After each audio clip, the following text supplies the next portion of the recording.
প্রতিদিন সকালে ঘুম থেকে উঠে বেশিরভাগ ভক্ত মানুষগণ যে সকল ছবিতে দৃষ্টি রাখে তার মধ্যে এমন একজনের ছবি আছে যার ছবি দর্শনে মন যেন সহজেই শান্ত থাকে। চঞ্চল অশান্ত মন মুহূর্তে শান্ত হয়ে ওঠে যদি সেই ছবির দিকে একভাবে কিছুক্ষণ দেখার সময় ও সুযোগ ঘটে। মনকে সর্বদা শান্ত রাখার জন্য এমন ছবি কোথাও খুঁজে পাবে না আর। তার যে কোনো ছবিতে আছে মনকে সারাক্ষণ শান্ত রাখার শক্তি ও আকর্ষণ অপার। মন যদি দুশ্চিন্তায় অশান্ত রয় তবে কিছু সময় তার ছবির দিকে তাকিয়ে বসে থাকলে মন একেবারে শান্ত হয়। শান্তির প্রতিমূর্তি ছিলেন তিনি। শরীর মন কখনো চঞ্চল ও অশান্ত ছিল না তার। তাই তো তার ছবির রূপ দেখলে মনের সুখ ও শান্তি আসে অপার। তিনি আর কেউ নন, আমাদের জন্ম জন্মান্তরের মা শ্রী শ্রী মা সারদা দেবী। দেখেছ কি কোথাও এমন ধীর স্থির শান্ত উচ্চ ভাবের ছবি? তাই একটি কথা আমরা মনে রাখব, সকল মাতৃ সন্তানগণ শ্রী শ্রী মা সারদার ছবি বেশি করে দেখার অভ্যাস করি যেন, যদি সর্বদা আমরা মনকে শান্তিতে রাখতে চাই। শ্রী শ্রী মা সারদার যে কোনো ছবি যদি নিত্যদিন বারে বারে ভালো করে দেখার অভ্যাস করতে পারি এবং স্মরণ মননে কাটাতে পারি ভোরবেলা থেকে রাত্রিকাল, তাহলে সার্থক হবে আমাদের প্রতিদিনের সংসার যাত্রা। এখন সেই ভক্তিদায়িনী জ্ঞানদায়িনী করুণাময়ী মায়ের একটি গান আমরা শুনব।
ডাকিতেছি তারা তোমায় কতইবার,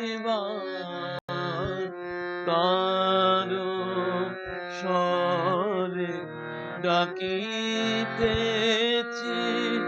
তারা তোমায় কতইবার, দয়াময়ী হয়ে দয়াময়ী হয়ে আজি একই হেরে ব্যবহার, ওঠো করুণাময়ী খোলো গো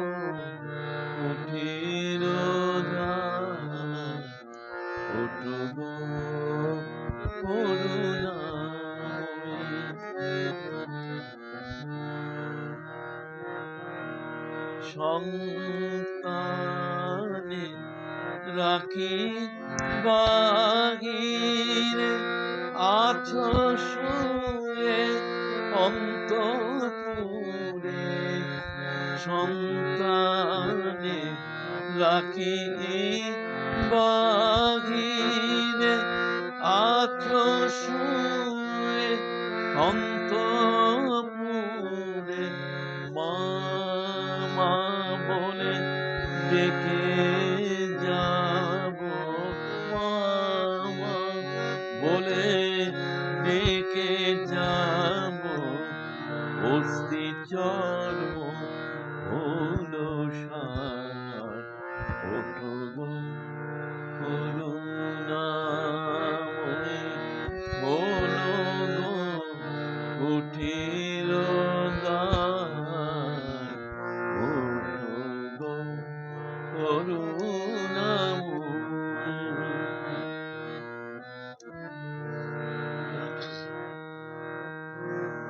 ধ্বনি বর্ণ তাললয়ে 3 গ্রাম বসাইয়ে ধ্বনি বর্ণ তাললয়ে 3 গ্রাম বসাইয়ে এত ডাকি তবু নিদ্রা এত ডাকি তবু নিদ্রা ভাগে নাকি মা তোমার ওঠো গো করুণাময়ী হলো গো কুঠির দ্বার হলো গো